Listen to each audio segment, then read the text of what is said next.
1 जुलाई 2024 यानी मोदी का कानून आया और देश भर की जनता का बुरा दिन शुरू होने वाला है। दोस्तों बुरा दिन क्यों, कैसे और कब से होने वाला है, ये पूरी जानकारी हम आपको इस वीडियो में देंगे।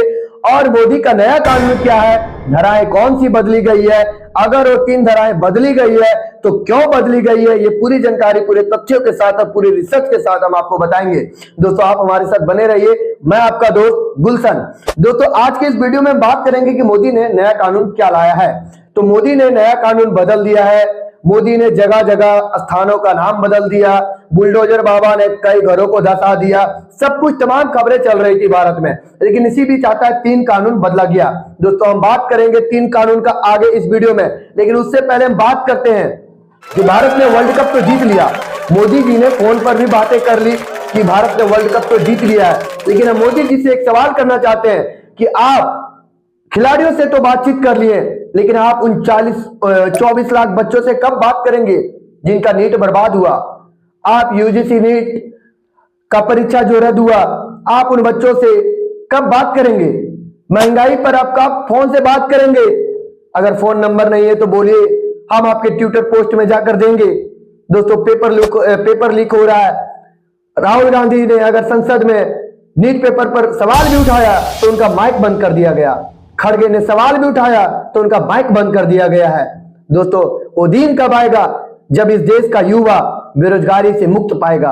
वो दिन कब आएगा जब इस देश का जनता महंगाई से मुक्त पाएगा। वो दिन कब आएगा जब देश भर का छात्र छात्राएं पेपर लीक जैसी समस्याओं से बच पाएंगे। वो दिन कब आएगा जब हमारे देश में अपराध कम होंगे।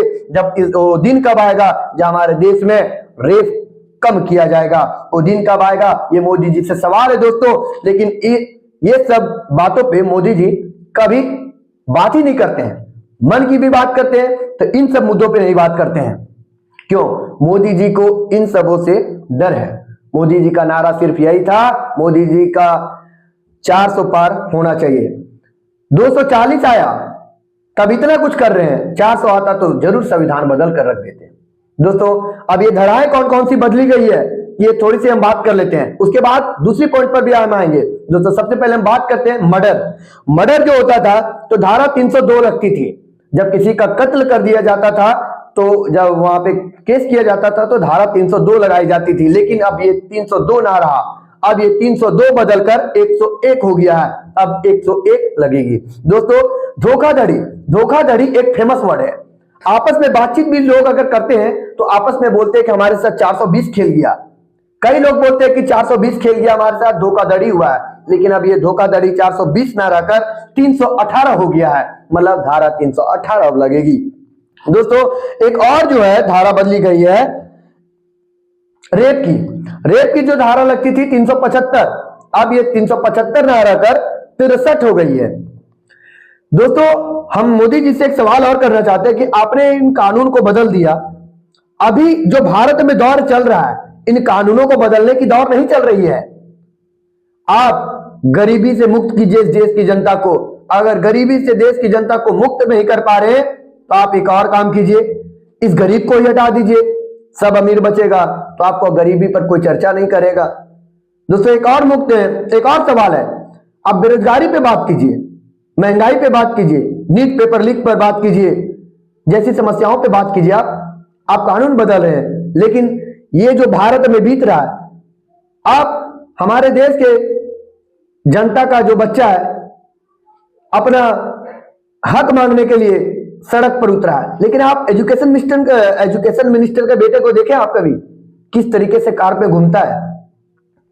कभी एजुकेशन मिनिस्टर के बच्चे जब सरकारी स्कूल में पढ़ेंगे तब उनको मालूम चलेगा कि सुव्यवस्था सरकारी स्कूल में क्या है।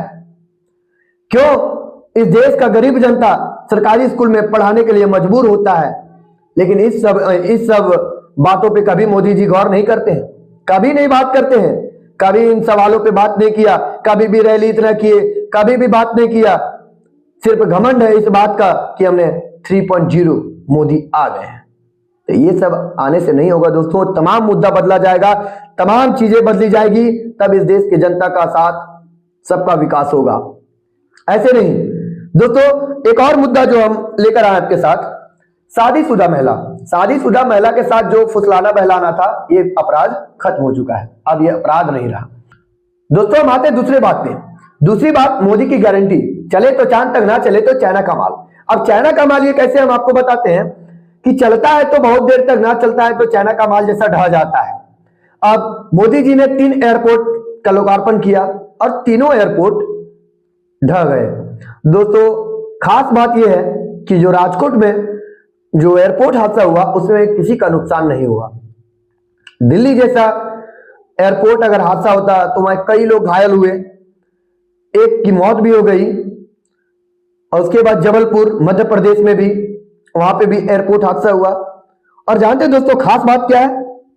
खास बात यह है कि इन तीनों एयरपोर्ट का उद्घाटन मोदी जी ने ही किया था। दोस्तों हम बताते हैं कि जिसकी लागत गुजरात में जो हुआ, इसकी लागत लगभग 1400 करोड़ रुपया था। इतना खर्च करने के बाद भी अगर एयरपोर्ट ढह जाता है तो फिर क्या फायदा इतनी लागत लगाने का। दोस्तों शुक्रवार में जो दिल्ली एयरपोर्ट टर्मिनल 1 का छत जो गिरा है, इसमें एक व्यक्ति का मौत हुआ हम बताएं और कई लोग घायल हुए।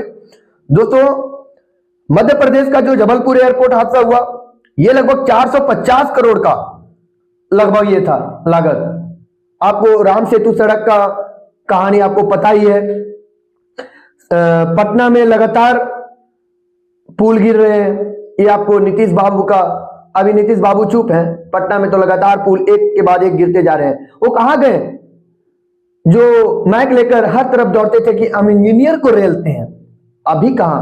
अभी आप किसी पार्टी में घुसकर आप चापलूसी कर रहे हैं। अभी कहां गया आपका माइक? अभी आपका कहां गया स्वदेशी वाला प्यार? अभी कहां गया जो इंजीनियर को रेलते थे? अभी पुल ढह रहा है, अभी आप कैसे ढहे? अभी आप कैसे रेलेंगे? अभी तो आप किसी पार्टी में जुड़ गए।